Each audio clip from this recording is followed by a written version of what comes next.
faster than a speeding typewriter, more powerful than a printing press, able to speak over tall buildings in a single sound. Look, up on the dial! It's a conservative! It's a liberal! It's Supermouth! Yes, it's Supermouth, strange visitor from the past with powers and abilities far beyond those of mortal talk show hosts. Supermouth, who can change the course of local politics, bend ears with his bare mouth, and who, disguised as Mike Wiley, mild-mannered reporter for a great metropolitan radio show, fights a never-ending battle for truth, justice, and the American way.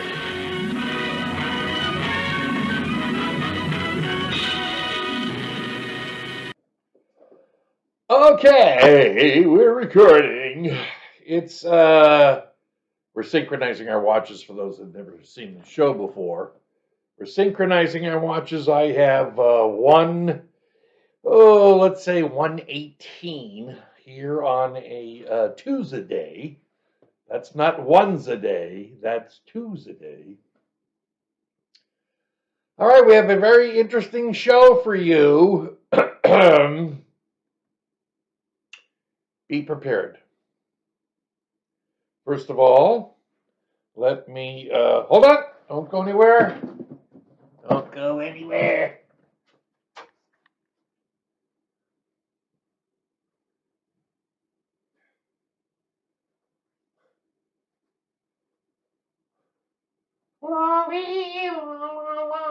I'm coming back, don't worry. Okay. I'm sorry, but I went to put on my Trump button, and I left this historical book over there. This is the Diary of Hitler's Right-Wing Conspirator. You can get a copy of it with a donation to the Alliance of Free States.com, and that's www.alliance-of-free-states.com. Okay, it's a nonprofit organization I actually started in 2008. What happened in 2008, Mike, that would have got you to think that you may have to create an organization to fight for the country within the country? Yeah, I'm a bit ahead of myself. So, I was going through all this stuff, and I realized that most of it I have actually lived through. I actually was alive while all this stuff was occurring. The Diary of Hitler's Right-Wing Conspirator goes from 1993 to 1996, and it covers the beginning of the attack on America by the Clinton administration, through to the campaign to defeat Clinton in 96 when I was on the Buchanan campaign, which happened to be an opportunity that opened up for me because I was removed and blacklisted from radio in September 1995 by some woman named Hillary Rodham Clinton.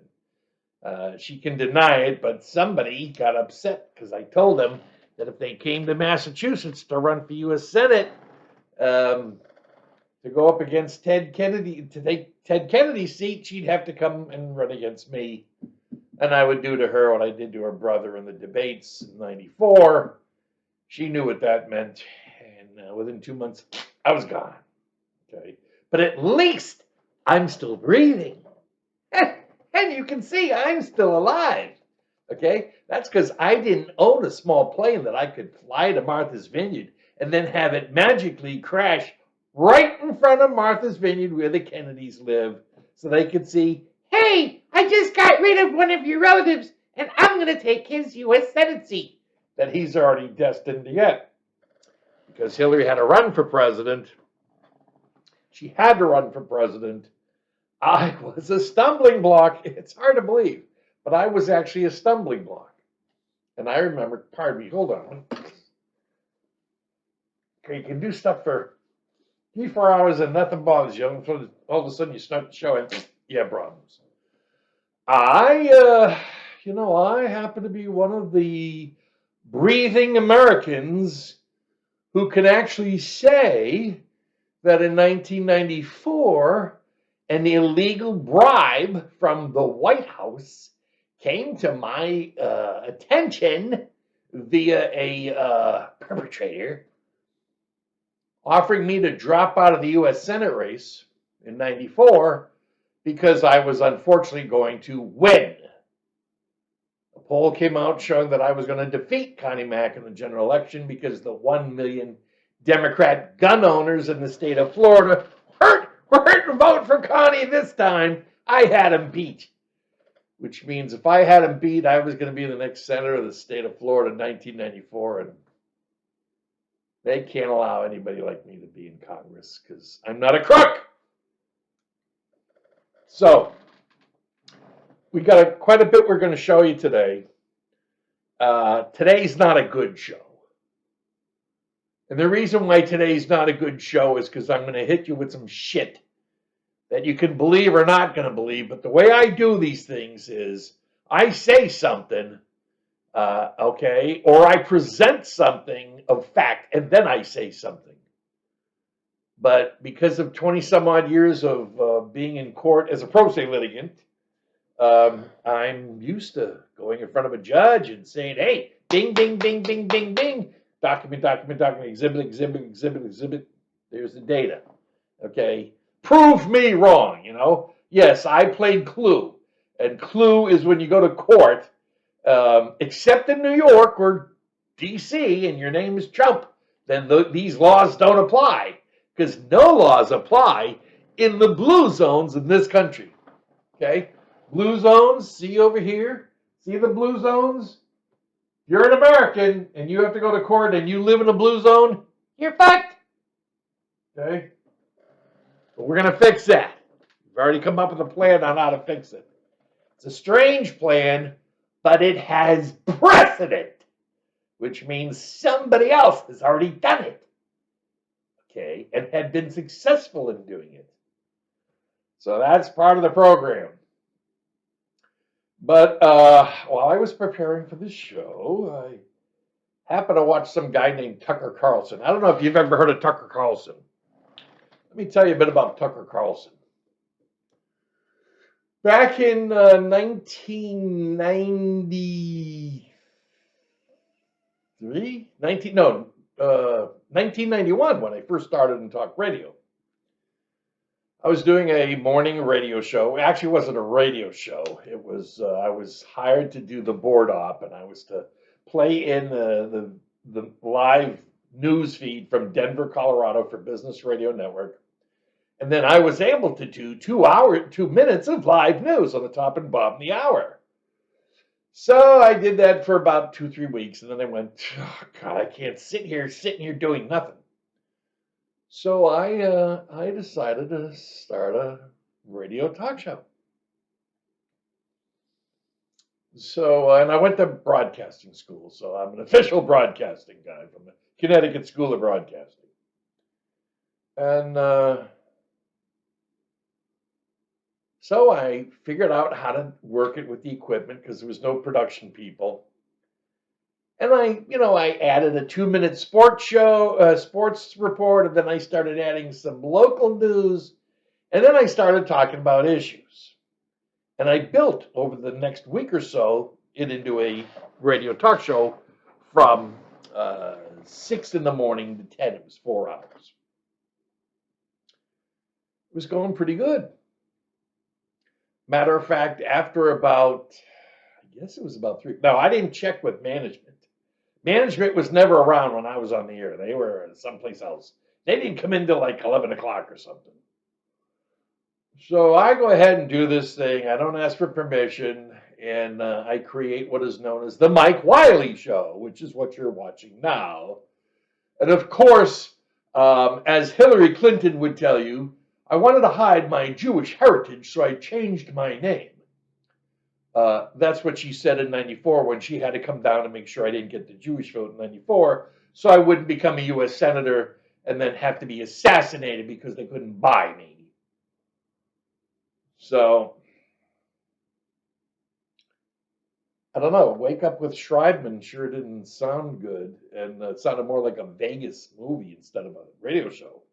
But I had an uncle, Dan Wiseman, and he went out to California and he started becoming a business manager for Harry Blackstone Jr. and a couple of actors. And so he took the name Wiley. So I thought, well, if I'm going to do a radio show, Wake Up with Wiley sounds pretty good. So I took the stage name Mike Wiley, not knowing that in 3 years, I'm going to be running for the United States Senate and will have to change my name legally to follow the law. Why? Because the law states, hold on one second. Oh, really?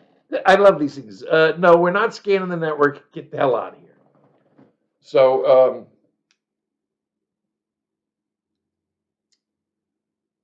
I go ahead and I, in March of '94, I had to go in and legally change my name in front of a court because I was going to run for U.S. Senate. You have to run legally under the name you are known as. And I was known as Mike Wiley, okay? But of course, the lying bitch from outer space had to lie, as she always does, as all Democrats do. Okay, show me a Democrat who doesn't lie, and I'll show you Fetterman. Interesting, isn't it? Huh? So that's probably why they're going to make him disappear and put his wife in power, because she looks like she's the type that would give me the money and I'll do whatever you want. So yes, I had them offer me money and in a condition where I could run for the Congress in '94 and pick any district in North Florida, because I had captured 39 out of 67 counties in the state of Florida. Yeah, I took more of Florida than anybody else. I came in second in the runoff. Came in second in the race, forced a runoff with Hillary Clinton's brother, Rodham. Her and Bill had decided they were staying away from him because they wouldn't have nothing to do with him. But first week in August, some poll came out that the media did not decide to publicize. I don't understand why. Just because it showed me defeating Connie Mack in the general election, why would they? Because the polls didn't show me anywhere. But this internal poll showed that in the general election, Connie Mack was not going to be able to defeat me. And Hillary Clinton saw that and went, holy shit, we can't have an America first. Yeah, I was America first. Yeah, 1994, I started America First populist. I'm the son and grandson of Teamsters, so I'm pro-labor, I'm pro-American. We build product in the United States. Okay, I am not in favor, and I do not support government unions. That means I don't support the teachers' unions. I don't support AFSCME because I believe that it's a conflict of interest to have an organized group hire Democrats to represent themselves against their own taxpayers to cost them more money. And we're going to get through a whole bunch of shit today, I'm telling you. It's bad.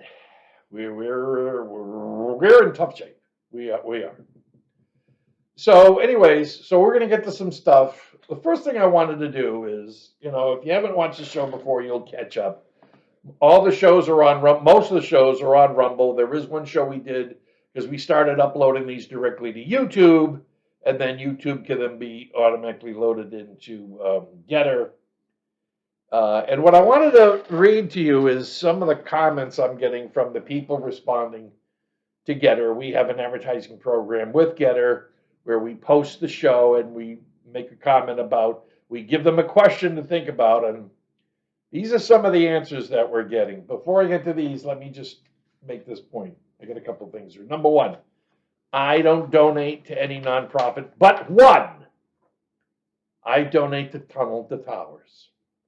And the reason why I donate to Tunnel to Towers, because if we can send $50 billion over to Ukraine, if we can send $105 billion over to Ukraine, I mean, we're close to sending these assholes $200 billion. Are you telling me we can't take care of our veterans? We can't find a home for all of them to live in? We can't take of them to help them to recreate jobs and make something useful of themselves? That's our responsibility.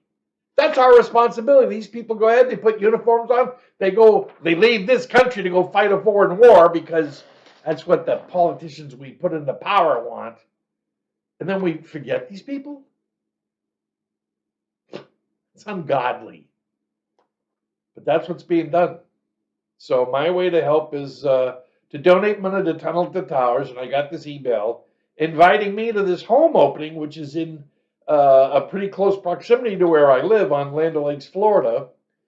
And it's a Tunnel to Tower Foundation. They're inviting an upcoming smart home deduction for U.S. Navy Private First Class Jerry Wayne Pageant II.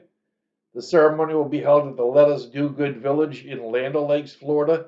That's an area specifically set aside for building smart homes for veterans who did not come home 100% from wars across the seas. So here's a picture of them. Okay. And I helped build this house. You can too. Tunnel to Towers. Tunnel to Towers. Okay, emergency people, police, firefighters, and veterans. They help these people that get injured, help their families if they get killed. We got to do that. It's time to get off your ass and help America. Okay? I said my piece. So now, here's what some of your fellow Americans are saying to me. I actually got this email this morning. By the way, I don't lie. I find it awfully ridiculous to lie. What's wrong with telling the truth? You never forget the truth unless you're getting a little old like me, and sometimes it goes away for about 20 seconds and then comes back. Yeah, I know I don't look 72, but I'm getting there. In May, I'll be 72. Knock on wood. Okay, I got this email today, February 6th. Subject is God bless us all. Unreal. As a Marine, I've been fired for not getting a shot that can kill you. I've been asked for my papers at a job. Thrown out of places for not wearing a mask. Go F yourself. And watch my country fall to the wolves in Washington, filled with scum? God bless us all. That's just one of at least 70 million Americans ready to fight. I know there's 10 million of us with arms. We're going to need them. Wait till you see what you're going to. Wait till you hear what you're going to see. Let's see. This is from somebody. They have these code names here. I've never seen or heard of much corruption in our nation. I've never seen or heard of so much corruption in our nation. I know it's always been bad, but holy cow. Can we find the Congress guilty of treason and sedition by not doing anything about it and therefore are co-conspirators? One has to wonder why no one was against the Smith-Mundt Modernization Act, not one word of opposition. Have I heard out of anyone in D.C. to this day? A bit strange they would allow the media to lie to U.S. citizens and get smacked for doing so. Of course this happened. It's time to punish these rats in the most extreme way possible. I have told everyone who would listen to me that they killed off as many seniors as they could with the pandemic. They actually killed off 1 million seniors. 1.3 million people died from supposedly the COVID virus. I believe that probably half of the 300,000 that weren't senior citizens did not die of COVID, but they died of something else. But COVID was put down because the people involved with this bullshit had to make you believe that millions of people were dying from COVID. The purpose of COVID was to kill off senior citizens. They killed off 1 million senior citizens, and that left a surplus of $250 billion in Social Security. Wow, that's money we could use to bring all these immigrants in and give them free cards and telephones. And why don't you give them electric cars and tell them they have to live in the cities, right? Maybe that's what they're planning to do. Americans aren't that stupid to be buying all these electric cars. Some are. Just remember this, you have to be very hard and stern on everyone involved in this, no matter how small the part they play, because We don't ever want to have to go through this S again. And we've been through 110 years of goddamn lies and propaganda, and I'm effed. Done. My children will not grow up in a communist socialist country. And be sure that you use the full extent of the law and then some. I mean, ain't that why Donald Trump had Guantanamo Bay upgraded? If you ask me, we shouldn't be taking care of these for nothing. They should all hang by the neck until they stop kicking, and I mean that.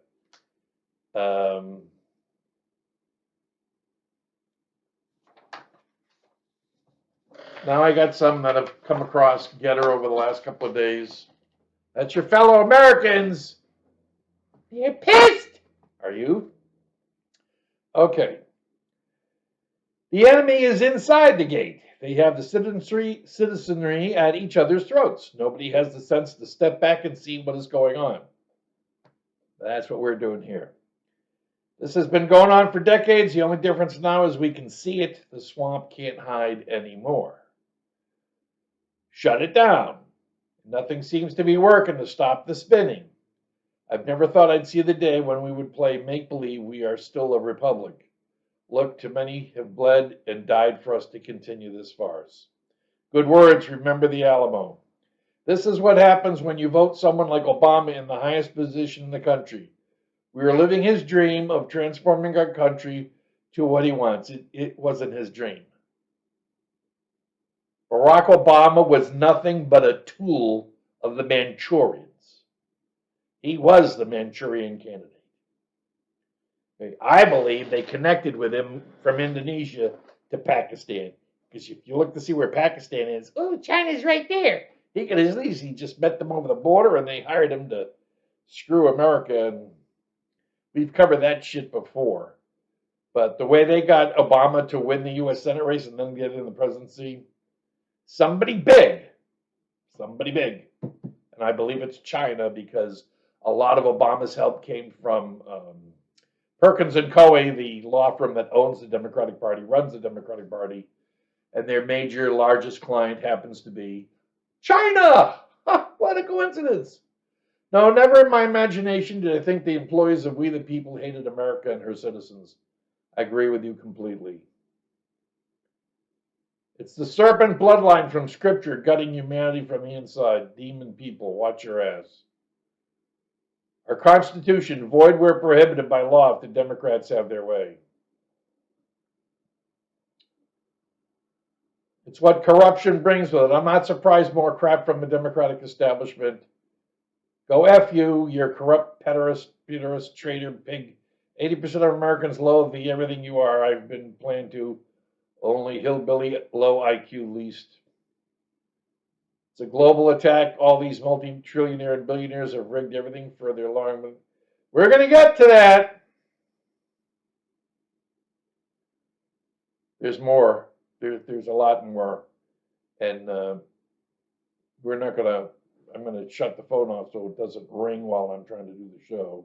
Hold on. Press this button here. Press button to shut phone off. Soviet Union style. So I guess I'm not the only one complaining. I'm going to guess there's at least 10 million armed Americans. I call them the 10 mil, the 10 million militia. They will come out. I'm just saying this from experience. And that experience goes back to 1992. When I was visited by some people and they wanted me to see what they were up to. Because they had listened to my show and they thought, this guy sounds like an American. All right.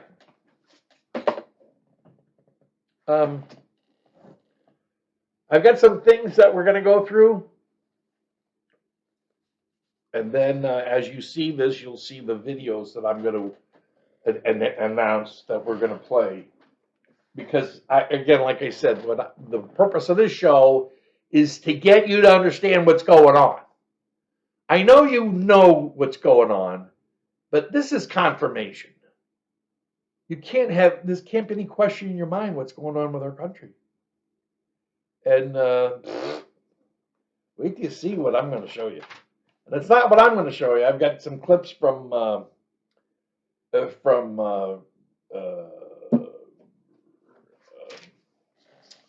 Tucker Carlson show. And I'm going to play a clip of Vivek Ramaswamy and let you hear what he has to say. It's short and sweet, but I can tell you it's war. But I'd rather he tell you that it's war. Let me tell you a little bit about Vivek Ramaswamy. Vivek has now been touched by the people. And what I mean by that is,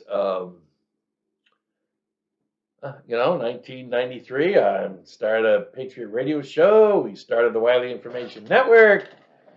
And we're doing a show, and people are thanking me for it, and this and that. And then I get the station I was on was being taken over, turned into a sports show, and then next thing you know, I did get an opportunity to go on the big 100,000-watt FM station, and I had a pretty good radio career going. And then I got a phone call, and that phone call changed my life forever.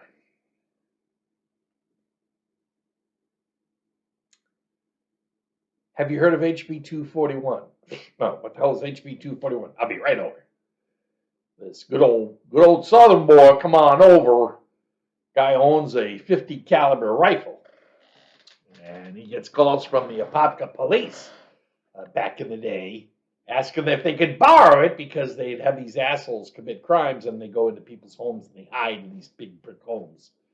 The .50 cal can go through the brick. So my life changed,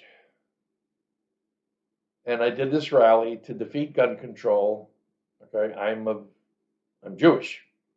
We know what the Nazis did. And that shit ain't happening again. They may think they're going to get away with it again, but they're not. And let me I need to make a point right now while it's fresh in my mind. But what's going on in the Middle East is not Israel versus Iran. It's not Israel versus Iran, Hamas, the Houthis, and Hezbollah. It's Israel versus Hamas, the Houthis, Hezbollah, Iran, and the Confederate Democrat Party. Joe Biden started this shit. He started it because he needed to create a war to where he can look presidential. There was a TV show about this called The Tail That Wags the Dog, where this guy's losing his election, the Clintons. We'll get into Bill Clinton and how some people had to die so he could get reelected president. Otherwise, Hillary would go berserk. She'd probably pinch a tent out in front of the White House to get funding for her next campaign or something. But the attack on October 7th, 50th anniversary of the Yom Kippur War in 1973, when Israel knew that the Arabs were going to attack. They already knew about it. They were ready to go. And Golda Meir made a decision not to attack the Arabs before they attacked. Because the United States was trying to, work with Russia, and Nixon was trying to get things resolved. Also, you got to remember that the Confederate Democrats, were attacking Nixon with the fake Watergate deal. And you're going, what? Watergate was fake? Watergate was a hoax? You mean just like all the Democratic hoaxes we've watched the Democrats do for the last 8 to 10 years against Trump? Are you telling me that they did that shit back in 1972 just because Nixon was going to win his reelection in a 49-state landslide? Really? What happens when a president wins a reelection with a 49-state landslide? Huh? What do you think happens? If Nixon's taken 49 states, he must have black support. Because you can't take 49 states and not have black people support you. Nixon took every state but Massachusetts. McGovern took that one. The polls in May of 1972 showed Nixon ahead by 19 points. This was a major landslide occurring. Okay? Here's a typical phone call. Remember, presidents that the Democrats want to get rid of always are on the phone. Okay? They're not allowed to use the phone. It's against the law for Republicans to use the phone. Hey, this is Dick Nixon. Yeah, listen. I got to go up to, I was just in China and I'm working on the Chinese to get them to stay in line. And I got to go up to Russia and see the Russians in Moscow. While I'm away, I want you to prepare. Yeah, I know we're ahead by 19 points and it's going to be a landslide. But we need to make sure that the Democrats know I'm winning by a landslide because you know how they can't read English. So I need you to send some assholes into the Watergate Hotel and mess around, make sure you get caught, and then we can destroy my presidency after we win the landslide, because the Democrats would like that. Okay, good, thank you. Yeah, that's a phone call that isn't recorded, but must have taken place, that Nixon would have wanted to have this thing go on in Watergate.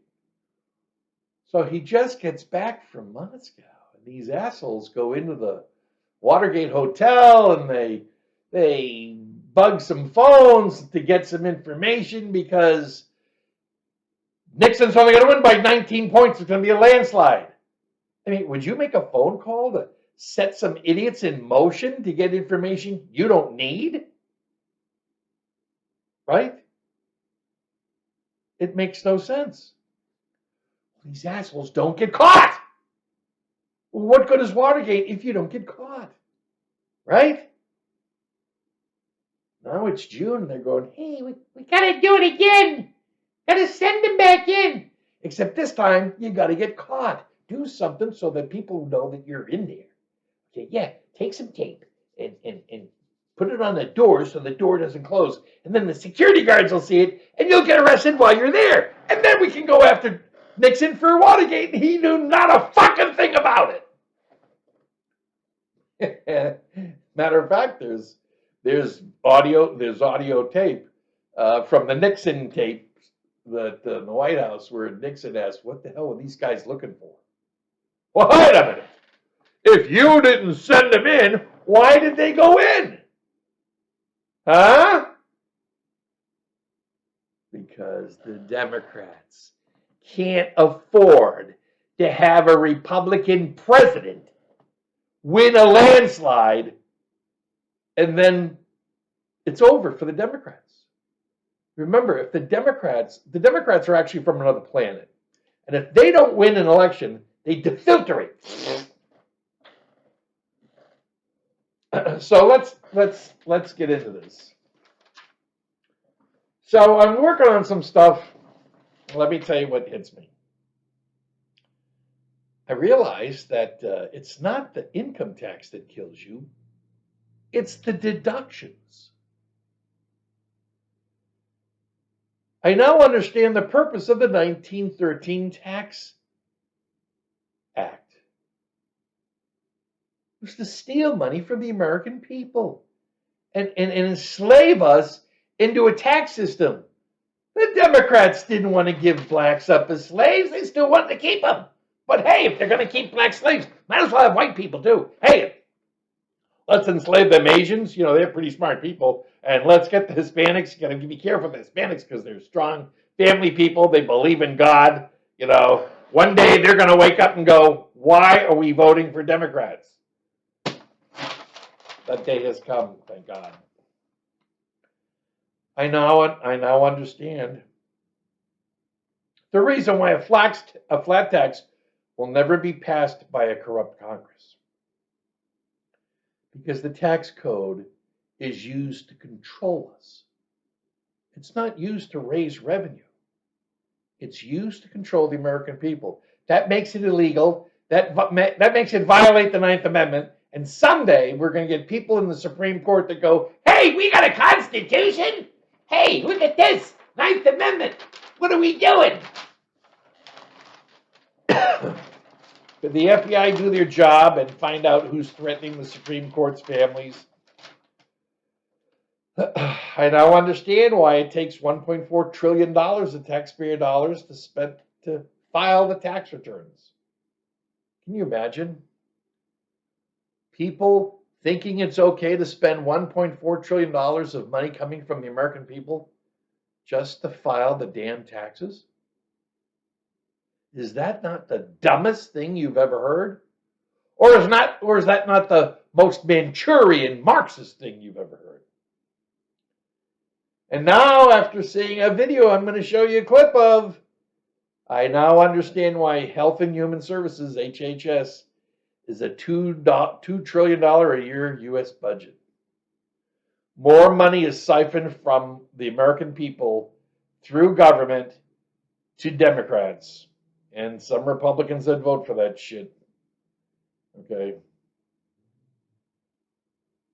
And I now understand why Barack Obama had special friends to get him into the White House.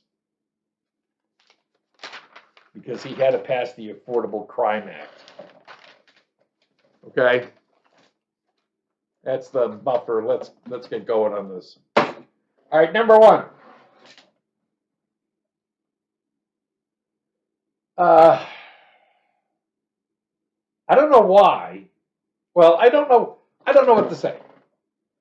Except that I had to write this stuff down because it gets long and it has to be orderly. Remember, we're putting a show together. We don't have any production people doing it. A lot of this comes right out of my brain based on what I see and what I remember. God, I was looking up some shit going back 30 years that I remember. Remember, I lived all through this stuff. Okay? I got a phone call. I got a phone call once. And the phone call was from a U.S. Marshal. And he called me, and he knows the guy that made the phone call to me that got me into, this was before I got involved with the gun rights thing. And I get this phone call from the guy, and he says, hey, Wendy gave me your number, told me where to get a hold of you at the radio station. He says, but I got to tell you this. You're going to love this. I go, okay. He says, I just got a call from a buddy of mine. He happens to be with, you ever hear of this organization called the FBI? Says, I just got a call from a friend of mine. He's with the FBI. And he's the first group of it. Remember, there were two groups of FBI that went into the White House on the Foster murder. Okay. Oh, I'm sorry. No, I'm sorry. Foster committed suicide. So the first group FBI find everything out. It was like the same thing that happened at Oklahoma City. The first group of FBI are not Hillary's FBI. They go in and they start collecting shit. Then Hillary's FBI have to go in and fix everything to hide the crime. So his buddy was in the first group of FBI. And he calls him up and he says, hey, I just finished in the White House. He says, Vince Foster was offed in the White House. What? Vince Foster was offed in the White House. Yeah, it's in the book. You got to get this book. You're going to read what you're missing. There's a lot of American history in 4 years you guys have missed.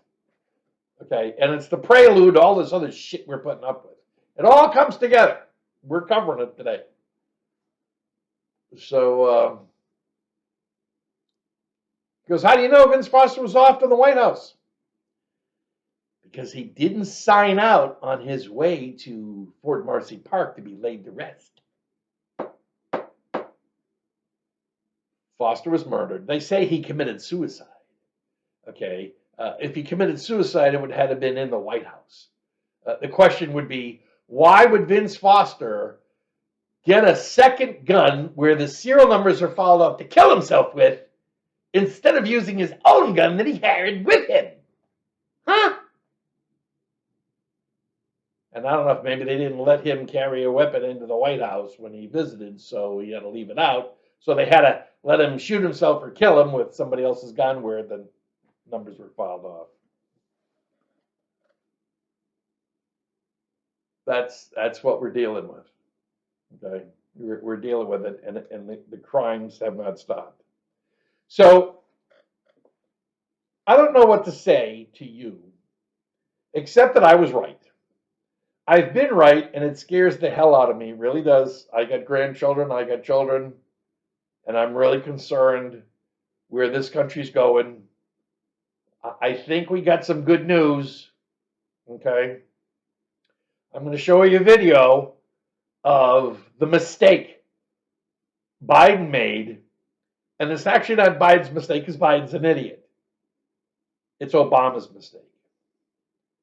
Because even though Obama was president, he was still the same CNC smoker.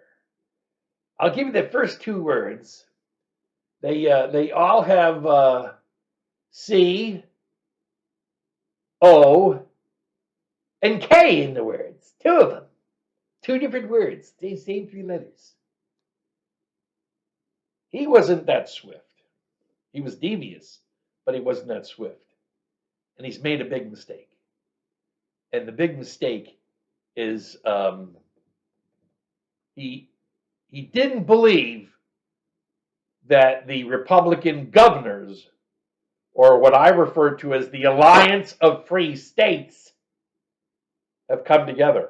And you're going to see a video of this on the border with Texas. And you see, since 1913, when most of these crimes have been committed, none of the states have organized together to fight it. They just figured, you know. But, you know, when you send a politician, whether they're Republican or Democrat, to Washington, they change, okay? It's like they put them in a chair and this Martian comes by and goes, puts something in their neck. And then next thing you know, they're Martians, or they're Martian tools, and they don't do anything the American people want. For instance, how many Democrats voted to protect the southern border? It was the bill passed. Well, actually, it wasn't passed because it wasn't signed. Biden refused to sign it, and I don't actually know if they got the Senate to sign it, because the Senate doesn't belong to us anymore. Actually, it doesn't belong to the states anymore, thanks to the 17th Amendment. We're going to get into that. So, and we're going to keep this. We've been doing the show for about a half an hour, so we've got another 45 minutes to go. So I don't know what to say, except that I was right. I've been right, and it scares the hell out of me. America, with its massive military capabilities, is not a country you can defeat on the battlefield. You must destroy it and capture it from within. I don't know how much I know, which comes from God. He does communicate with me. He has kept me alive, saved my life twice already. And we're kind of hoping he extends me for at least 3 years. There's an issue. And I decided that it's more important this year, an election year, that I'm breathing and speaking than going under the knife and recuperating for 6 months. I don't know. So I'm just going with it. I don't know how much I know comes from God or comes from observation. How much comes from logical deduction, or the fact that the leadership of the Confederate Democratic Party all need to be rounded up and executed for all the crimes they have committed against the Republic that I have been presenting during my shows this past year. I will reiterate, I did go to law school for 1 year, found out that I had a reading disability and needed more time to take the tests, and didn't know at the time that I could ask for more time to take the test because of my reading disability. But I said to hell with it anyways. I learned contract law, I learned tort law, and I learned criminal law. Yeah, I'm dangerous. I don't need an attorney to represent me in court in most cases. So, in just the last few days, I have discovered major corruption in the healthcare industry, where Americans pay $1.8 trillion a year to the federal government in taxes for the Department of Health and Human Services. $1.8 trillion is excessive, and is the largest budget item collected from the American people. HHS is one of the biggest scams. It's where most Democrats get their campaign money. Do you ever wonder why Democrats have more money to campaign with all the time. And it's not just because these millionaires and billionaires keep giving them money. It's because they keep sending money to these millionaires and billionaires. For instance, this bill for the border. They want to send $55 billion to Ukraine and like 14 or 15 billion to Israel. That $55 billion to Ukraine is not going to Ukraine. The military equipment that supposedly is being purchased and shipped to Ukraine is going there. Now I know there's about a $60 billion is missing. And I think what it is that the federal government said we've got money for Ukraine and we're going to build this military equipment and we're going to ship it to Ukraine. Or they shipped it to Texas. So when the Chinese military comes over in the border, like they have been, they'll be fully equipped to go ahead and attack us and kill us. Because Americans are not going to shoot and fire upon the American militia groups, the state National Guards, or whatever you want to call us, Americans. In just the last few days, I have been introduced to a criminal conspiracy to destroy America from within, which I will be discussing today. Let me ask you a few questions. Let's see what you're up to. What was the purpose of the Vietnam War, besides making President Lyndon Baines Johnson rich? Now, since we're talking about Lyndon Baines Johnson, it'd be a shame not to include the contract murder of John F. Kennedy, who was president, made the mistake. Okay, Kennedy made the same mistake Abraham Lincoln did. What? What do you mean, Mike? Abraham Lincoln, when he won the presidency in 1864, he chose a Democrat to be his vice president, figuring that, hey, wouldn't it be nice to show us all kumbaya together? Unfortunately, when the first troops of the Virginia Army were pulled off on April 9th, 5 days later, they decided to kill Lincoln and put a Democrat in the White House and be in charge of all this shit. And I actually believe, and I'm writing a book. Yeah, I've decided to write a book. It has to do with so much information I've accumulated as to the second half of the Civil War between the Confederate Democrats and the American people. There's too much, and it can't be ignored. And the only thing to do is for me to write it. And I just added a guy onto my team that he's a writer and he's a whiz kid on stuff and does all the administrative stuff that I need to be done right. And so that's good. So Kennedy made the same mistake Lincoln did. He had a Democrat as his vice president. So what a lot of people don't know, I mean, I could just go on because all these stories totally interrelate. Because the assassination of John F. Kennedy also relates to the killing of Mary Jo Kopechne in Martha's Vineyard. She's part of the Martha's Vineyard 3, okay, in July. In the month of July, 3 people have been killed, I believe, at the hands of Democrats who wanted to be president. Okay. The first one to be killed was Mary Jo Kopechne. She drowned in 7 feet of water. And the interesting part was when some guy who was the cook for Michelle Obama, he drowned in 8 feet of water in the same area. Bingo! Boy, did that shit just tie right into me. That's how I know Michelle Obama is running for president. She is. Don't worry about it. Okay. You can always tell when a Democrat's running for president. Somebody ends up dead in Martha's Vineyard. The second was John F. Kennedy Jr., who was going to be, he had it locked, the U.S. Senate race in 2000 in New York. But Hillary had to go in New York because Ted Kennedy decided to stay and run for re-election in 2000, and she as hell would never have beaten that incumbent. And that's the reason why I lost my radio job, because when she announced, or somebody wrote an article that she was planning on moving to Martha's Vineyard to live there while she runs for the U.S. Senate for Ted Kennedy's seat in 2000. And when I saw that article and I was on the air in Boston, I was still a radio host then. I says, hey, come on up, Hillary. I'll do to you what I did to your brother. What I did to her brother was destroy him in a televised 90-minute debate. Yeah, it was pretty bad. I mean, he was a semi-idiot, but after I was done with him, he looked like a tuna fish sandwich.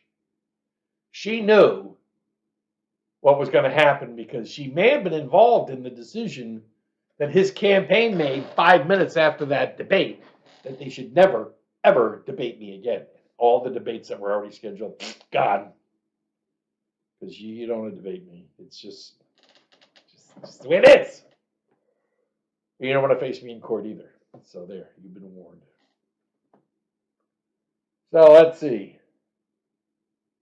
Where were we at? So Kennedy.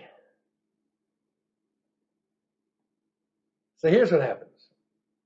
Lyndon Baines Johnson. I'm telling you the story, and I got to make it quick because I get in these stories, they take too long. But JFK's recognizing that Lyndon Johnson has a problem with a Senate buddy of his. The Senate buddy of his is being looked into for corruption.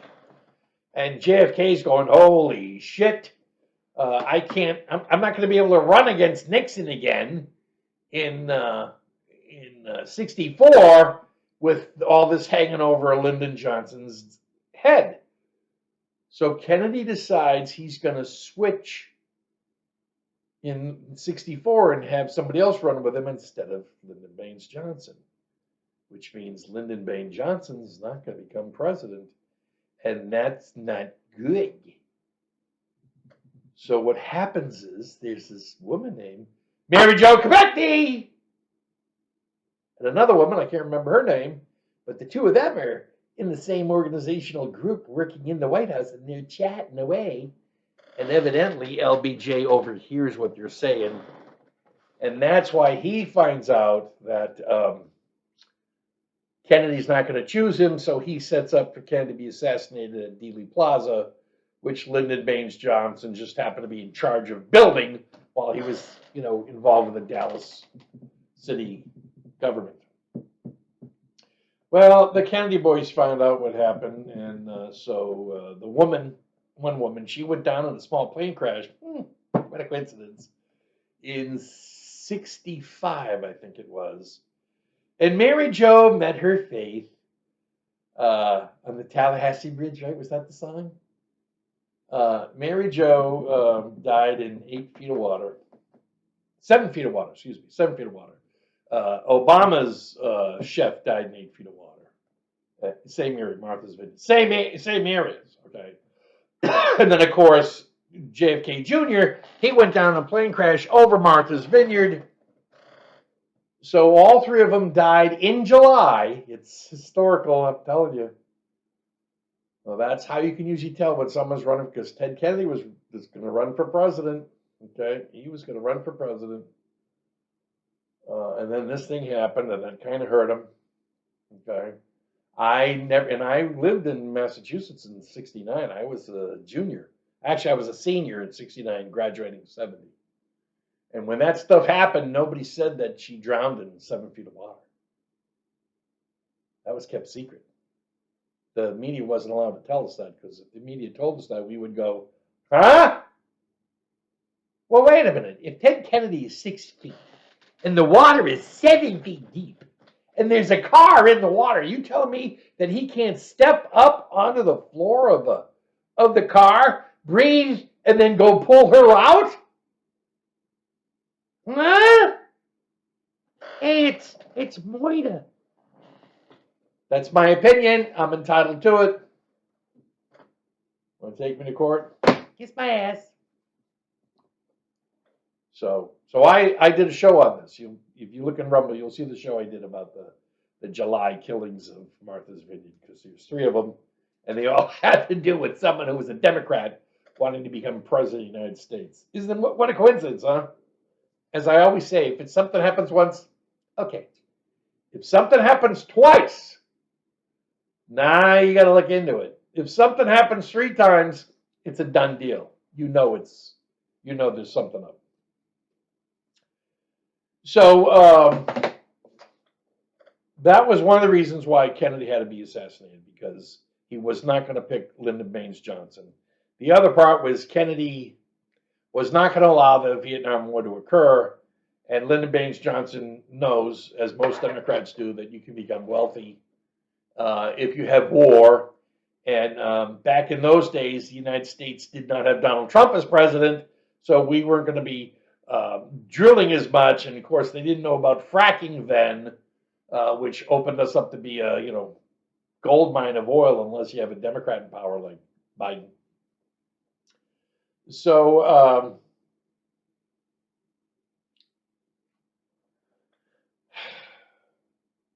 there was supposedly oil offshore in Vietnam, and Mobil and Exxon, all of them were getting oil leases to be able to drill offshore of Vietnam because they thought there was going to be oil there on that shelf. The other thing was there's drugs, oil and drugs, 2 big commodities that Americans love to make money on. And so you may have seen the movie with Denzel Washington in it, where he plays the part of this criminal who imports all these drugs into New York. And so that was one of the reasons for the Vietnam War, with drugs and oil.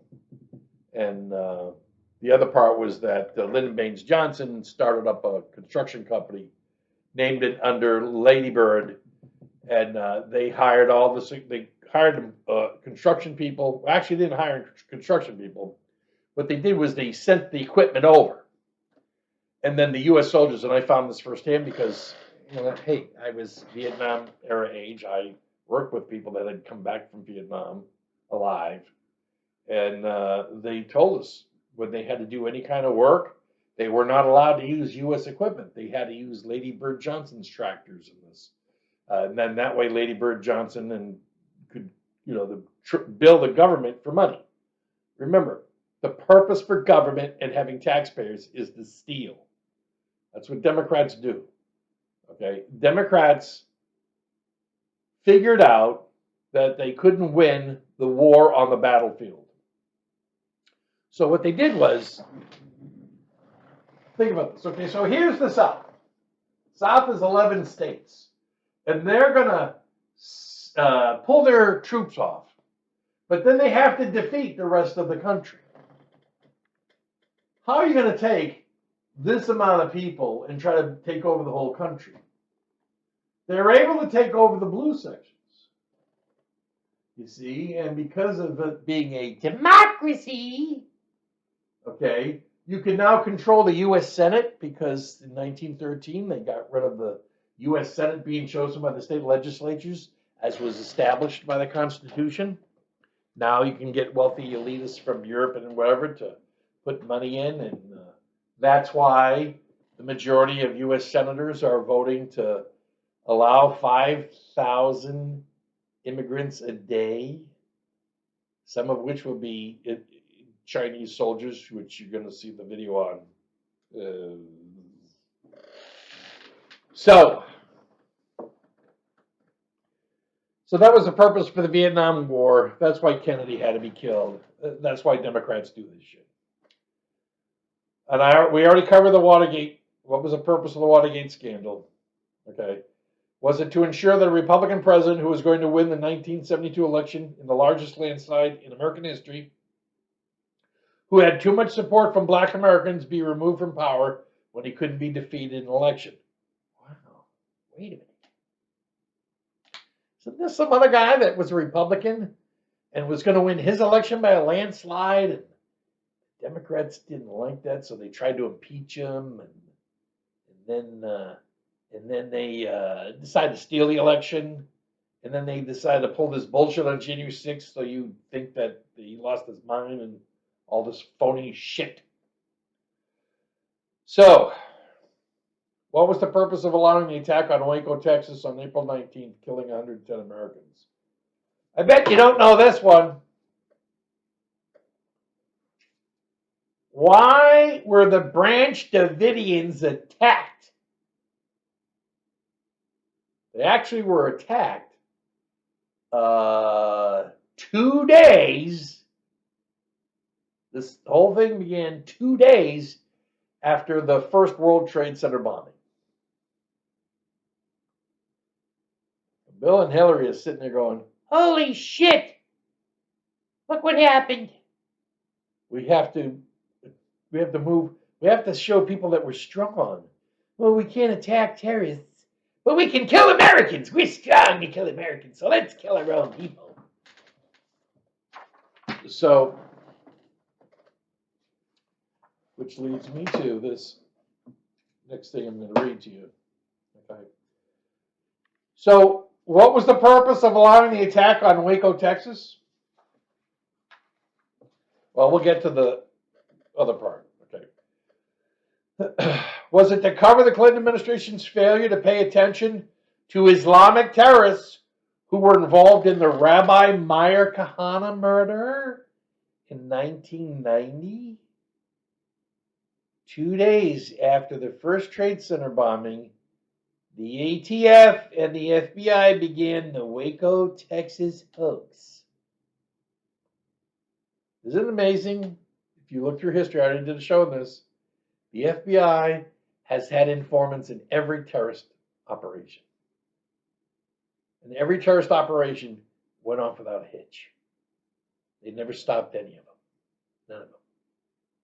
Why is that? Why do we not have an FBI that works for a living? Okay.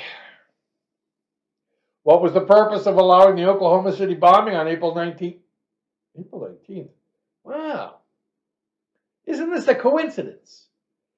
But the attack on Waco, Texas, when they decided to destroy all the buildings with the 110 Americans in there, the women and children, and run them over and burn them alive with tanks and shit in Waco, Texas, that occurred on April 19th, 1993. And then Oklahoma City bombing, that happened on April 19th, 1995. What? Why was April 19th the same date? What fucking mental midget would think of that? I'm going to give you a few seconds and see if you know the answer. Oh, I wonder if it was Hillary. April 19th is the day that the British went to take guns from the American people, and that's Massachusetts called Patriots' Day.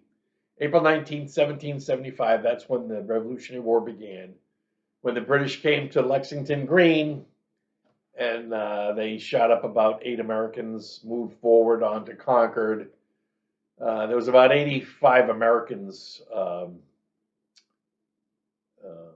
that were on the green that day. But when the 700 British soldiers got to Concord Bridge, it's about 2,000 Americans there. And the British weren't going anywhere because the Concord resolve was that they weren't crossing the bridge because they were coming to get the shot and powder. April 19th. So there's these mental midgets in the Democratic Party. Some with blonde hair, some that like to get rid of radio talk shows. Huh? And they go, we want people to believe that it's militants, militia, the militia's doing it. You know, the militia.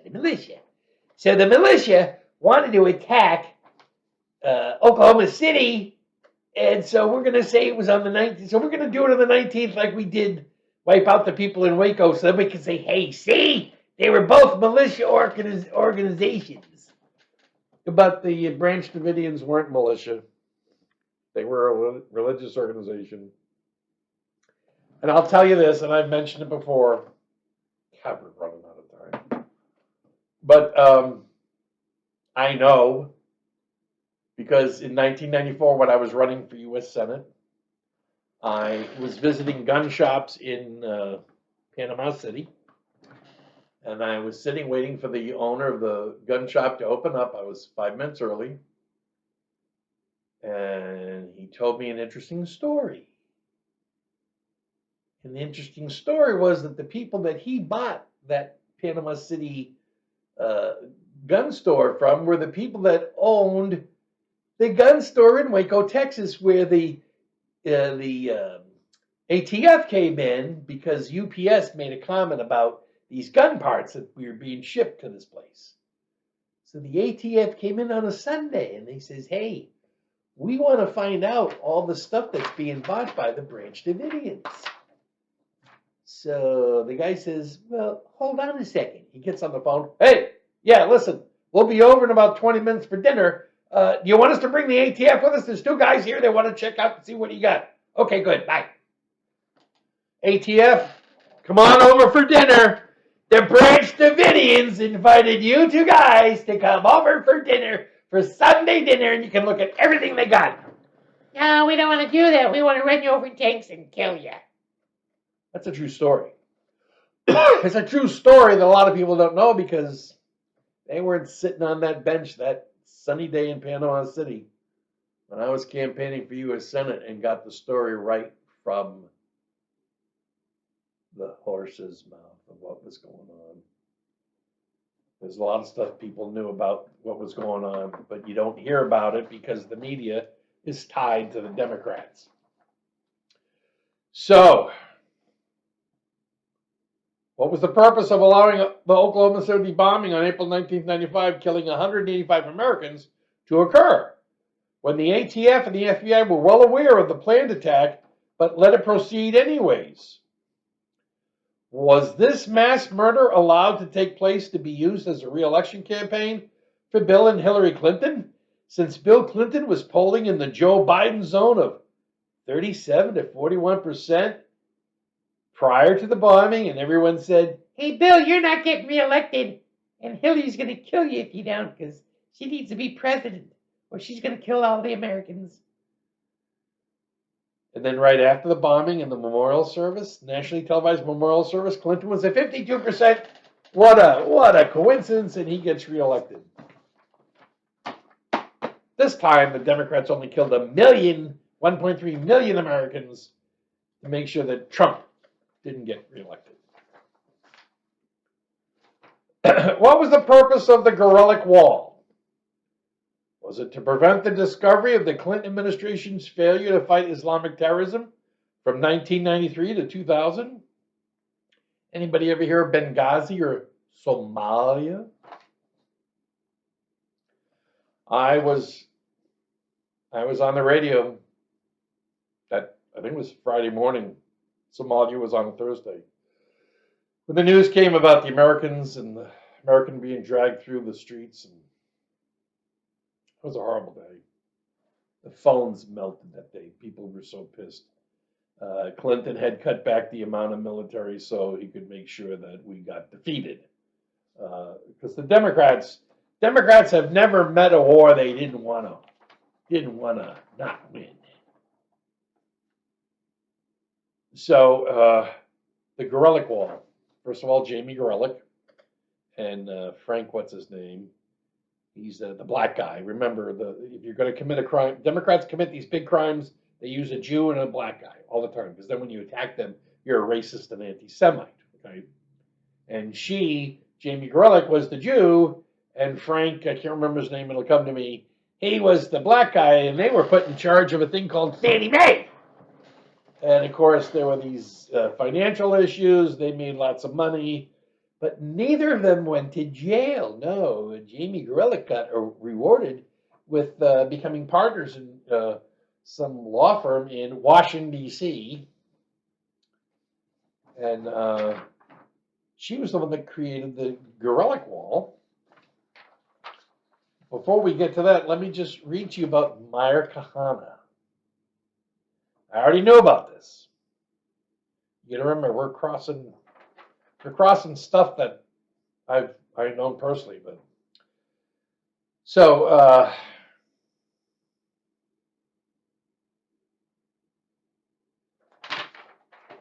I'm not going to go into Kahana's history, but so on November 5th, 1990, Kahana was assassinated in New York City. An Egyptian-born Arab was acquitted of the murder on technicalities. Technicalities, huh?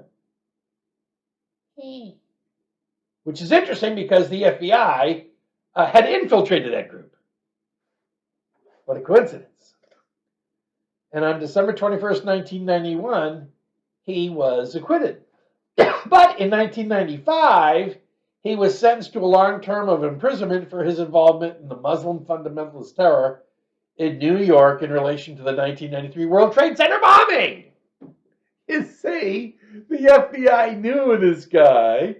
He knew he was involved with these people that wanted to blow up the World Trade Center, and Bill and Hillary were like, we don't care. They're only Americans. Let them get killed. Hillary, if that's not true, tell us why you guys ignored that shit. Was it important, huh? Oh, but selling uranium to the Russians, that was important, huh? Opening up a global collection agency for people around the world where you get 98% and the poor people in Haiti get 2%, whatever the hell that was. So, the FBI knew about this asshole blowing up the World Trade Center first time. Now, the bombing was done by a van. The van was driven underneath the buildings. Didn't do as much damage, but some people died. And so here's Jamie Gorelick. Before we get to her, let's just read this little thing about the Gorelick Wall. Blaming the Wall. This is an article from April 14th, 2004. During yesterday's 9/11 hearings, Attorney General John Ashcroft cited a wall that prevented criminal investigators and intelligence agents from communicating effectively before 9/11. Now, why would somebody do that? Why would you try to create an issue where criminal investigators and intelligence agents can't get together? That's like making sure your country can be attacked by people from other countries. That's like knowing that the Chinese have a location in Central America where they're keeping Chinese and they're slowly mixing them in with the migrants so Americans don't go, hey, what are these guys doing? The single greatest structural cause for the September 11th problem was the wall that segregated or separated criminal investigators and intelligence agents, said Ashcroft. Government, Clinton administration, erected this wall. Government buttressed this wall, and before September 11th, government was blinded by this wall. Yes, the Clintons were responsible for, it's my opinion. You want to fight me on it? Go ahead, okay, because they're saying the same thing. The wall did it. Ashcroft said the wall was established firmly in 1995, saying the former 1995. 1995? Wait a minute. Why would the Gorelick Wall be put together in 1995? What happened in 1995 we didn't want anybody to figure out? Huh? Oh, really? 1995, could it have been the Oklahoma City bombing? Huh? Could that have been it? On Tuesday's edition of the Abrams, oh, here it is. Ashcroft said that the wall was established firmly in 1995, saying the former Deputy Attorney General, Jamie Gorelick, was its builder.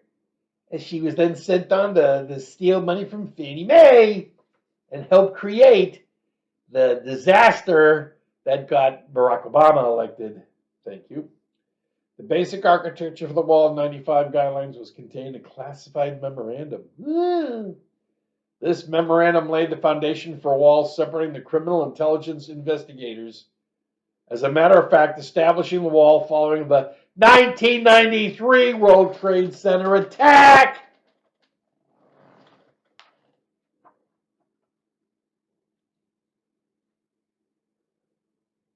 On Tuesday's edition of the Ames Report, Edward Meese, former Attorney General, explained, I think that what John Ashcroft did indicate was that this was the interpretation of the law. It was on the books, and there was no question that there was a legal basis for this order. Makes no frickin' sense to me. This was later corrected by the Patriot Act and no longer is a problem because of that. Robert Mueller, phony director of the FBI, in his statement, the commission today said the Patriot Act tore down these legal impediments. No, they weren't legal impediments. Just because an attorney working for the Democratic Party creates something doesn't make it legal. If it's a violation of anything to help America, it's illegal. According to Mueller, the wall was not only legal, but also operational and cultural. Bullshit. Bullshit. So now, who is Jamie Gorelick? Jamie Gorelick is an attorney, longtime Washington, D.C. Democratic political operative. Do you know what the word operative means? Spy. Operative. Someone hired with the American people. Now she's a partner at the D.C. firm of Winter Hale Law Firm. She got rewarded for that, and then she got rewarded for the Fannie Mae thing. Oh, here it is. Gorelick also served as vice chairman of the Federal National Mortgage Association during a period when the government-sponsored mortgage entity had over $9 billion in accounting irregularities. During her tenure, she only made $20 million skimming from the government.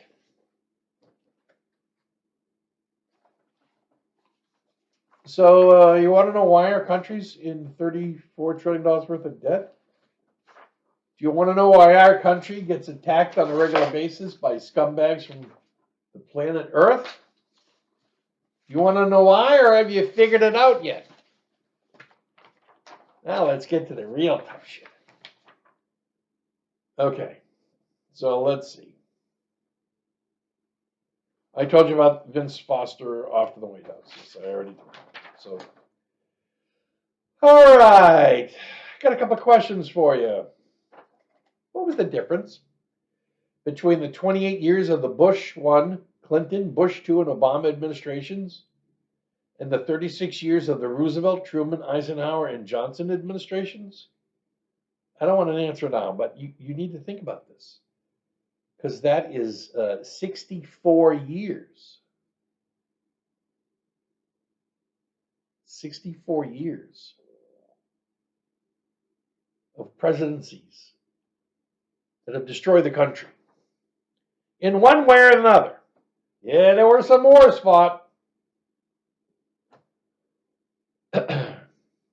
What similarities existed during the peace through strength administrations of Richard Nixon, Ronald Reagan, and Donald Trump, besides the fact that they were all Republicans? Number one, landslide elections, 1972, 1984, and 2020. Oops! The 2020 landslide election was stolen when 15 million fake mail-in ballots got infiltrated in so that, let's see, so if you took 81 million votes versus 74 million votes, that's like what, 155 million. I don't know how many registered there were. That's questionable because every time I see it, it's a different number.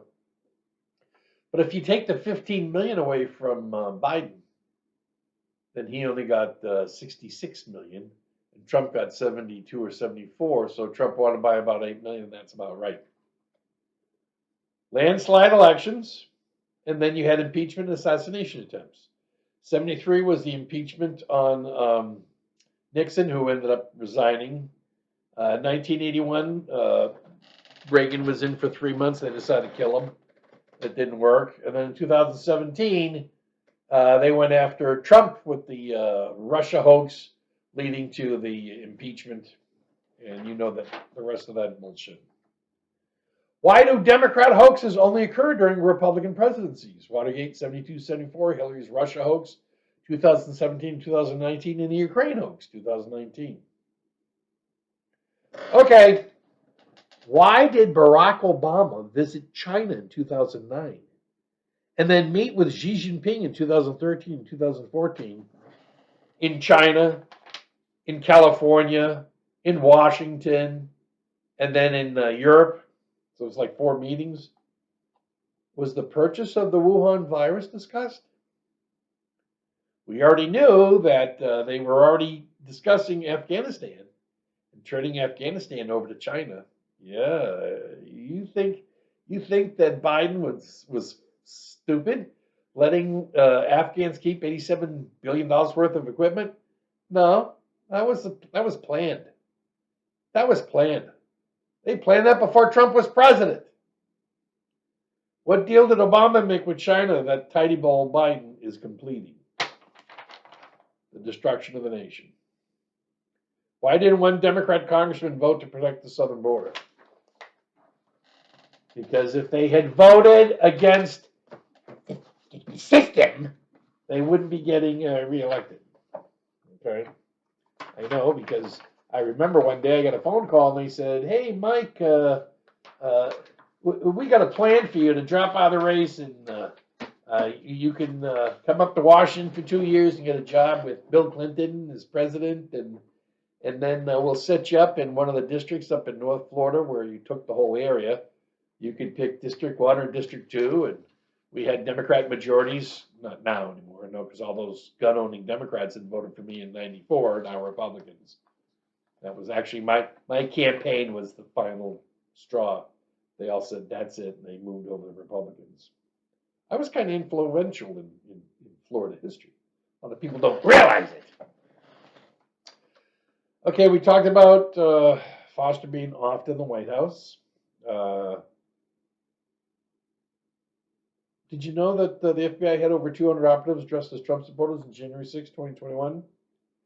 Does it bother you that the Supreme Court of the land did not halt the theft of the 2020 election?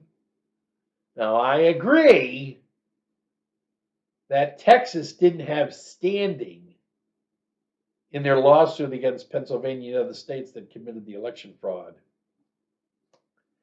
But the people of Texas did have standing, because their votes were thrown away through fraud. So why didn't somebody decide to sue for those people? Now, there was over 150 Republicans signed up on that Texas suit because they knew it wasn't going to get passed, because they knew Texas didn't have standing. Supreme Court should have stopped the election and fixed it. Okay, and that's probably what was going to happen with the January 6th deal, but the January 6th election package never finished up because of the Democrat scam. Okay, so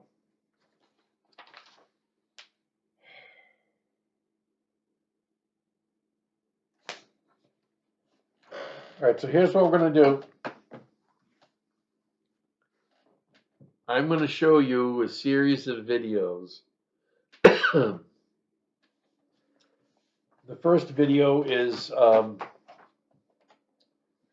we're gonna play this black woman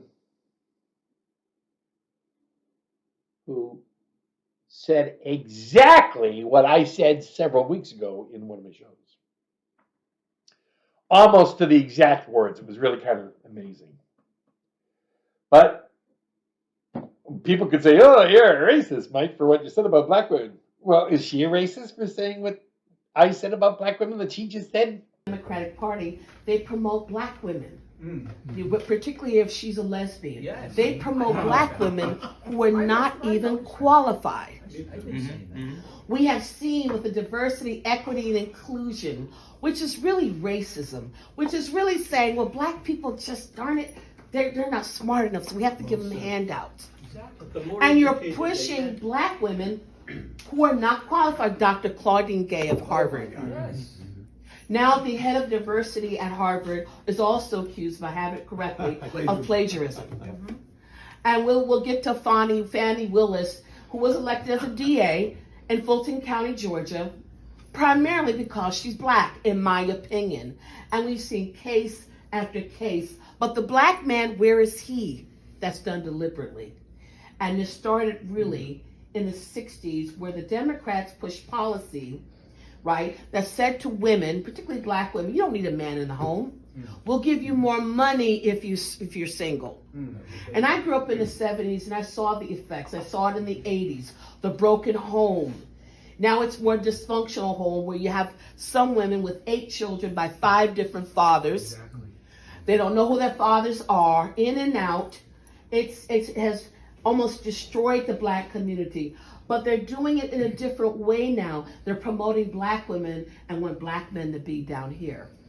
And I think black men sense that. And they know that Trump relates to them. They relate to Trump very well. Then we're going to play Vivek for you. And I was mentioning earlier about what happened with Vivek, and I didn't finish it.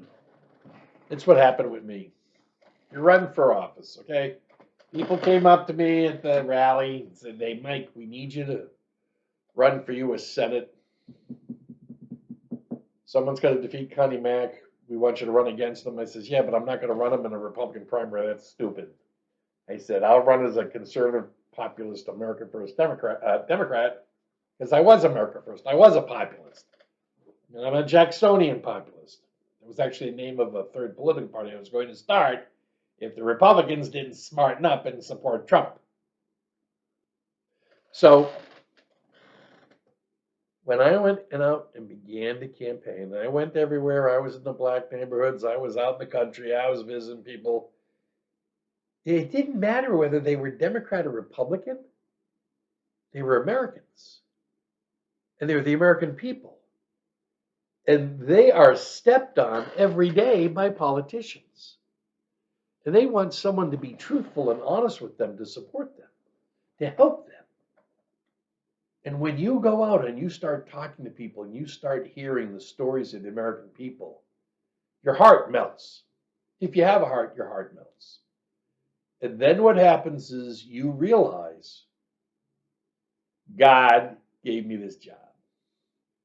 God wants me to go out and see about the American people, and God wants me to do something about it for them. And yeah, it was difficult for me. We didn't raise a lot of money. I only had $15 million.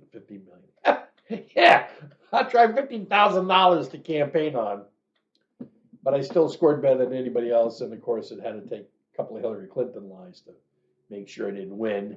That's why you're going to want to get this book. There'll be, when you see this video, you'll see the ads for going to the website for that. So this is what happened to Vivek. Vivek, he made his money doing this, doing that. He's got money, he's got millions, he self-funded himself. But then he went out on the campaign trail. And he was in Iowa. And in Iowa, there are farmers. And farmers and people that work the land are the salt of the earth. They don't get rich. They work their asses off for whatever they can do for the land. Life should be better for them. But under Democrats, nobody's life is better but the Democrat that lives in D.C. District of Criminals. Or Washington Democrat criminals, whatever you want to call it. And now he's visiting people in Iowa. And he's realizing this is not just a campaign to be president. This is to help these people. These are Americans. They need help. They need to have a government that is honest and open and truthful. And they don't have one. And that's why it has to end. The existing situation has to end. And we've already been told about it, and we've already been instructed to do it on the Declaration of Independence. The Declaration of Independence gives us the right to overthrow any government once it goes into the toilet. This government's gone in the toilet, and we have to overthrow it. But we don't have to overthrow it because we have rights. We have state rights, the 10th, and we have state rights, the 9th. Okay, now the 9th Amendment was attacked with the 16th Amendment when they gave us this illegal tax. It's illegal. It's always been illegal. It will always be illegal, but there's no Supreme Court that is going to be able to get rid of it because they're chicken shit. And they have families, and the families get threatened. And that's what we're watching. But the states can get rid of it. The states can get rid of it through the 10th Amendment, and that's what's going on right now. And this is the battle, okay? I've already done the show on this about the separation, the great divorce, okay? We in the red states have to divorce ourselves from the blue states. We have to separate ourselves from the blue zones. Here's Minnesota. Okay, see that little blue section? That's where they got all the Democrats packed in, the Squad, Ilhan Omar, and the rest of them scumbags, okay? And then you've got the whole other area is red. So why should all the people in Minnesota be controlled by that little area? The answer is they shouldn't. So my instructions to them, because this is the next step of what I'm going to be doing. And I don't know when I'm going to be doing the next show. The next show will be on this divorce thing. But I've got, just to let you know, we have New York. Okay, now you'll see New York's got a lot of red spots and it's got the blue spots. Okay, in the blue spots, the New York courts are violating the Constitution. We watched it with the G. Ian Carroll bullshit. We've seen it with the Letitia James. Okay, now what are they doing? Well, they're actually violating the Constitution. Okay, this is the great part. Okay, this is why I love law. They're violating the Constitution. Well, what does that mean if they violate the Constitution? They're violating their contractual oath to be a state. Because all these 13 colonies all signed the contract, and everybody that follows automatically is tied into that contract. Okay? California, when they joined the Union, they had to sign off that they would not be a slave state. California is a slave state. It treats people like slaves.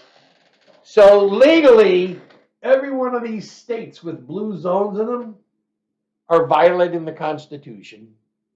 And the people in the red counties can sue to divest themselves of the blue. Like Oregon, Washington, California, Nevada, Arizona, Colorado. There's 11 states that can legally initiate secession based on the West Virginia secession of 1863. It's precedent. It's already been allowed to have happened. And I just found out the other day that Oregon, these counties have filed a secession movement, but they want to become part of Idaho. No, you don't want to do that. If you become part of Idaho, how does that improve the government? Doesn't improve it at all. But if you decide to become your own state, say the free state of Oregon, you get 2 senators. And those senators will be Republicans.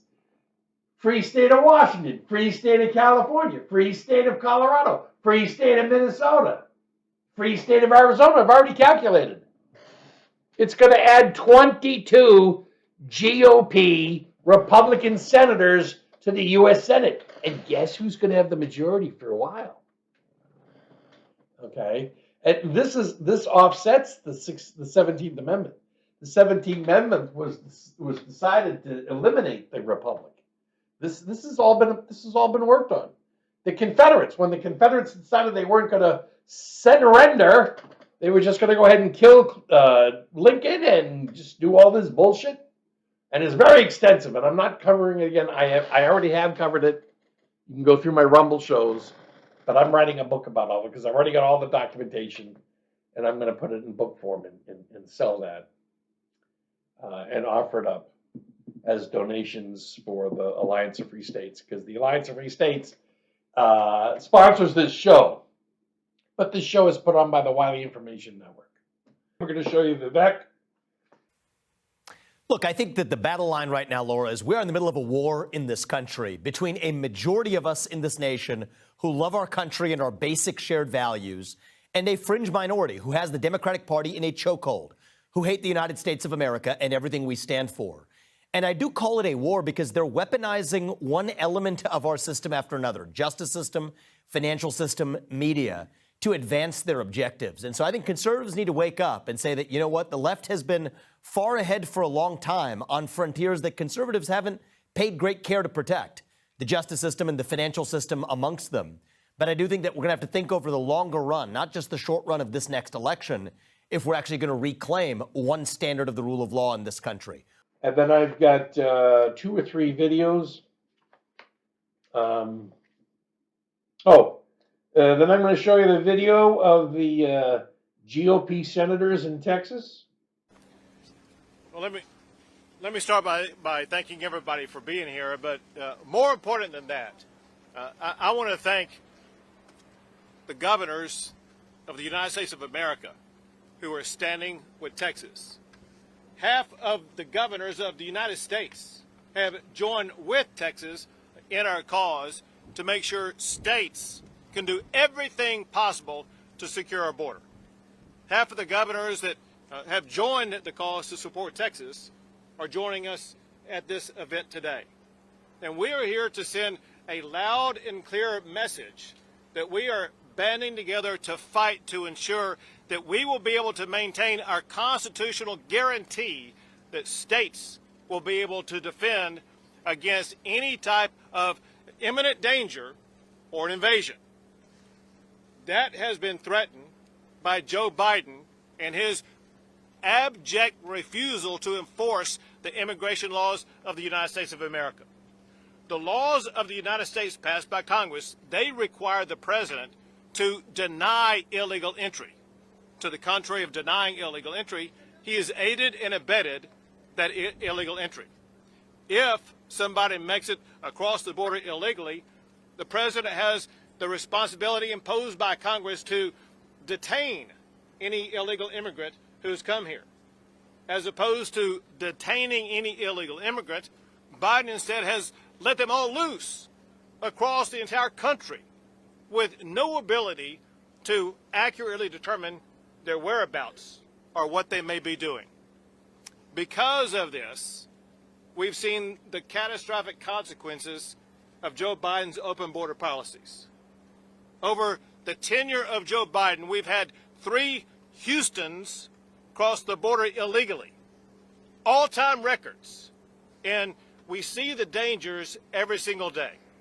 Just to recount a few that happened just this past year. The Texas Department of Public Safety, they arrested an MS-13 gang member who was on the terrorist watch list. Know this, there are people on the terrorist watch list that are apprehended all the time coming across the border. These are people who pay extra money not to be caught. The United States of America and the president do not know how many people have crossed the border illegally who are on the terrorist watch list and have never been seen. Okay, because that's the point. This is the point of American history.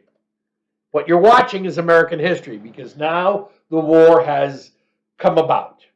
And when I say the war has come about, we've been attacked since 1913 and we didn't know it. They've been shoving it up our ass all this time. That's why we're in the debt to 36 trillion. And I'm going to show you the GOP senators. And then we've got 2 videos. And I'm just going to give you clips. Okay. Both of them are from Tucker Carlson's show. And you need to go to those shows. You can see them on YouTube. But I'm not playing the whole thing. I'm only playing a specific clip that'll smack you in the head. And then you go on and you actually should sign up for Tucker's show. Because I guess his show is subscription only. But they go on YouTube anyways. So I don't know how that works. But I get his shows because all I have to do is go to YouTube and then I can share it with me and put it in segments into my show. I don't want to put the whole thing in. But there are 2 major parts. One of these shows, this gentleman will explain to you how the tax system is stealing us through the pharmaceuticals. Okay.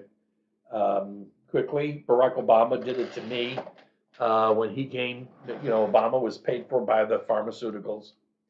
And there was this company, wasn't really making a lot of money, but I guess they had some deal coming where the Japanese were going to buy them. And I guess Obama wanted to be part of the scam deal or whatever was going to happen. So what he did was he made this drug called colchicine. He basically said, you can't be, what's the term when it's generic? Can't be generic anymore. You have to be approved by the FDA. And I already know the FDA is not going to approve you because they have yet to approve you. And we don't know that the drug really works. I know it's been used for 3,000 years by the Egyptians, but who wants to use that fact? So I have gout. I use the colchicine. Colchicine cost me 9 cents a pill. 9 cents. That means a 30 box of the tube of 30 is $2.70. So I go get my colchicine. Lasts me for a couple of months, 2-3 months, depends when I have a gout attack. Nice, huh? Obama gets in and goes, hey, I need to shove it up your ass. So we're gonna give this company that I know is failing, but I'm gonna deal with them, and they're gonna be taken over by the Japanese soon. So I'm gonna pound some really good bucks through you, screwing you people, and we're gonna make the FDA take it off the market, and then it has to come back as a different name, and we're only gonna charge $5 a pill. So now that bottle that costs you $3, or less than $3, not gonna cost you $150, Mike. And guess what? That means Medicare and Medicaid are going to have to pay that increase too. And I'm Barack Obama. Aren't I wonderful? I'm the biggest scam artist in the world. Okay? Because I like to do this and I like to do this. You know, we can't put these scumbags in the office anymore. We can't. And I guess it depends. You kind of know who they are based on how they get there. If you don't know how Barack Obama got into power, you need to read up on it. Because he had a lot of help from some very powerful people who needed to have him in there. So I'm going to play those 2 videos for you. And what you're going to find out is that there's a pharmacy deal with the US FDA. And what they're going to do is they're going to take all these people that have diabetes. And they're going to say, okay, here, you're going to get your Ozempic. You'll be able to lose 20 pounds, but you're going to have to stay on Ozempic for the rest of your lives. And it's $20,000 a year. Oh, I didn't tell you that? You'd think less than 2 years after the very public failure of the COVID vaccines that more people in this country would be skeptical of brand new pharma products. And maybe they are, but they don't seem very skeptical of Ozempic, which is a diabetes drug that apparently, at least in the short term, can help people lose weight. And on one level, you can see why they're not skeptical. This is a very fat country. That's a huge problem. And a lot of people, a lot of us, wouldn't mind losing 20 pounds by taking a pill. So why shouldn't we? Well, we thought it'd be interesting to hear the other side, a side that you were not hearing on the question of Ozempic from someone who knows a lot about it. Callie Means is the founder of TrueMed. He once worked for pharma. He definitely does not now. And he joins us today in studio. Callie, thanks so much for coming on. Pumped to be here, Tucker. So you want to lose 20, and I'm speaking from experience, you want to lose 20 pounds, you don't really want to stop eating pizza. This seems like a super quick way to get healthier. Why wouldn't you take Ozempic? Why shouldn't I take Ozempic? There's 3 big reasons Ozempic is very problematic, and I think really the Rosetta Stone to understanding what's gone wrong in healthcare and frankly pharma industry corruption. The first point I want to make is that if a fish tank is dirty, you clean the tank. You don't drug the fish. And in America right now... So they won't notice. In America right now, we've got a very dirty tank. 50% of teens and 80% of adults are overweight. And this has happened in just a generation. We didn't become systematically lazier in the past generation as Americans and frankly suicidal. Something has happened. And the core mistake of Ozempic is that obesity is not an Ozempic deficiency. Obesity is not the root cause of the problem. Obesity is one branch of the tree of underlying metabolic dysfunction that's ravaging our country. As we talked about, with over 50% of Americans having prediabetes now, 33% of young adults. Wait, most Americans have prediabetes? Oh, it's by some measures is up to 60%. of the whole country of adults and 33% of young adults and teens. And you have a diabetes doctor, just a generation ago wouldn't see one child in their entire careers with diabetes. Now, diabetes, which again is cellular dysfunction, is cellular disruption, totally caused by environmental factors and what we're eating. That's close to becoming, right, upwards of 50% of kids. It's 33% and growing radically. Teens, 25% have fatty liver disease, which is something you only used to see in elderly alcoholics. So there's a metabolic health crisis that's caused by decisions, right? The USDA, which is completely corrupt, the guidelines that set nutrition standards, 95% of the guideline committees paid for by food companies, they say that a 2-year-old, that 10% of their diet could be added sugar. We have more money from agriculture subsidies in America today go to cigarettes, go to tobacco than vegetables. 90% of subsidies go to highly processed food. We've propped this industry up. Food stamps, right, which 15% of Americans depend on for nutrition, 10% of all food stamps funding goes to soda. We're the only country in the world that allows that. So we have to soda? Goes to soda. So the U.S. government pays people to drink soda? The U.S. government, direct from the federal treasury, more than $10 billion per year go from the federal treasury to soda companies through the food stamp program. The number one item purchased with food stamps in America is addictive diabetes water. We prop that up with food stamps. As we talked about last time, I actually used to work and consult with Coke, and we paid the NAACP and other groups to say it was racist to take that away. We totally rigged the debate. So through a corrupt system, we actually subsidize soda. We do 10 of these things, right? We do 10 easily identifiable things that are causing us, frankly, to be poisoned. And instead of talking about the root cause, we're saying that a weekly injection that you have to take for your entire life that costs $20,000 per patient when 80% of American adults are overweight or obese, we're saying that is the answer for obesity. We have a dirty tank, and pharma has basically changed our consensus reality to say, when all these things are happening all at once due to environmental factors, our savior, you do the math on $20,000 per patient, 80% of American adults, we're talking, and this is clear on Wall Street, food stocks are going down, pharma stocks are going up because they're doing cartwheels on Wall Street. This is on track because of government funding, because we stand to put trillions of government funding into this drug to be the most successful drug in American history. It's funny, you see all these videos, pharmaceutical ads, but the vaccine never said there was anything wrong with it, did they? No, they never had any of that shit. No. And then the other one is this guy who's been on before. He's a sharp guy. And he starts telling you about the Durham Trail, or I forget what it's called. It's between Panama and Colombia, and it's a jungle, and it's hard to go through it. And then he talks about this one place just north of it where the Chinese are. It's a camp run by the Communist Chinese military. What are they doing there? By the way, if we had a real American president, they'd go, sorry, but Monroe Doctrine, get out. The Monroe Doctrine has never been canceled. We have the right to deny anybody who's a scumbag to get involved in the Americas. Okay, we should throw them all out. And the only people they saw there were Chinese men, ages 18 to 25. No women, no nothing.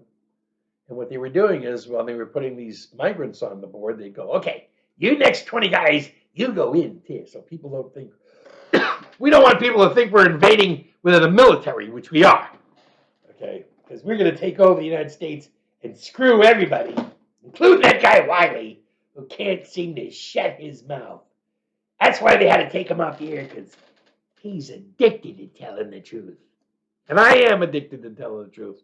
And I love you. That's the end of this show. Enjoy the videos. I'll see you when I see you. Bye. So the UN, of which the United States is, I think, the largest donor by far, is paying for this with the U.S. government. Yep.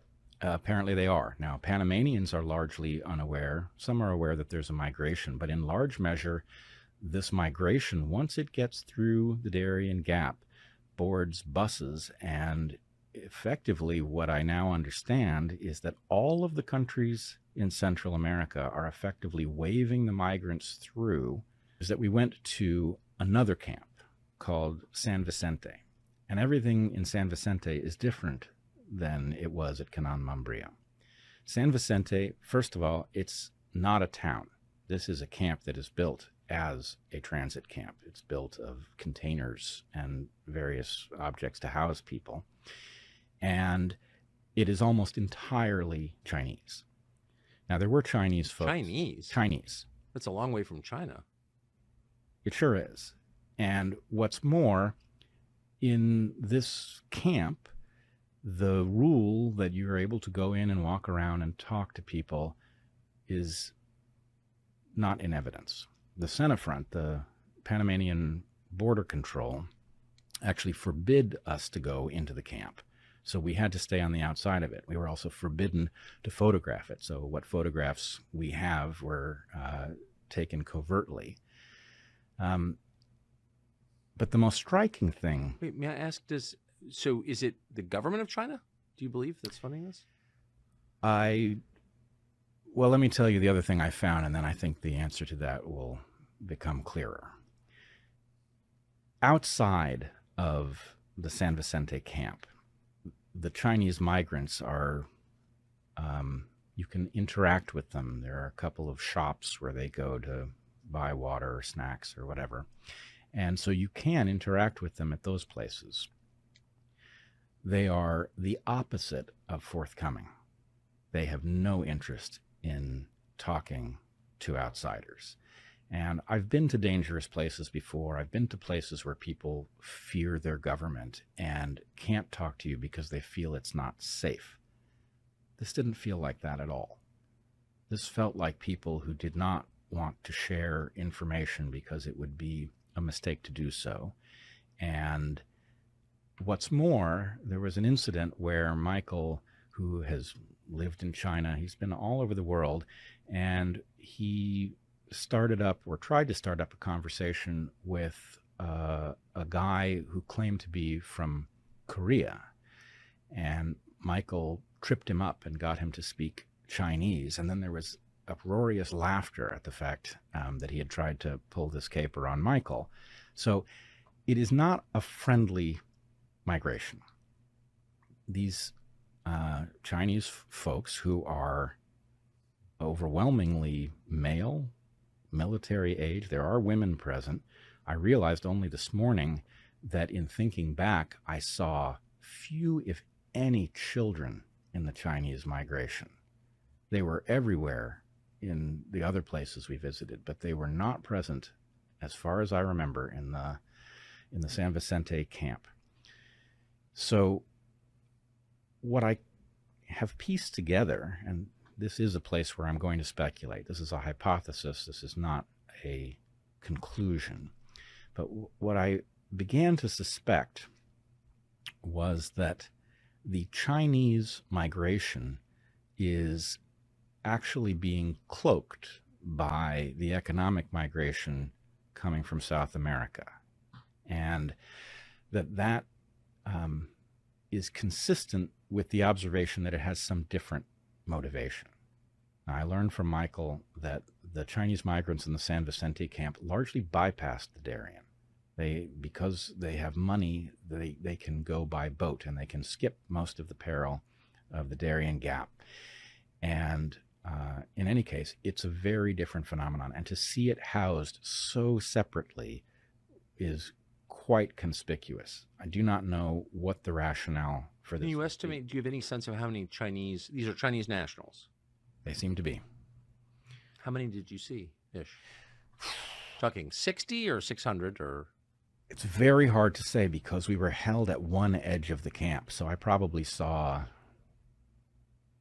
150 faces, but the camp is deeper. Now, Michael does some drone reconnaissance, and he's also been to this camp many times.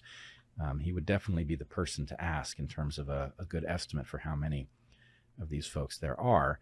But the the degree to which this is not consistent with well, let me back up a second.